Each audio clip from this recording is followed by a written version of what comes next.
Dear teachers, कैसे हैं आप? उम्मीद करती हूँ बिल्कुल खैरियत से होंगे।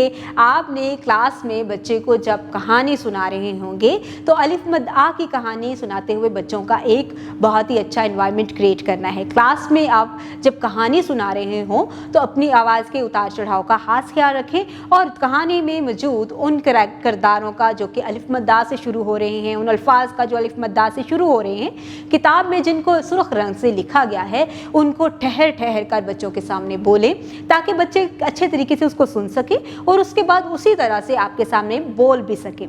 इस तरह से बच्चे अलिफ मद आ की आवाज़ की पहचान भी कर लेंगे और उसको अदा करने के भी काबिल होंगे।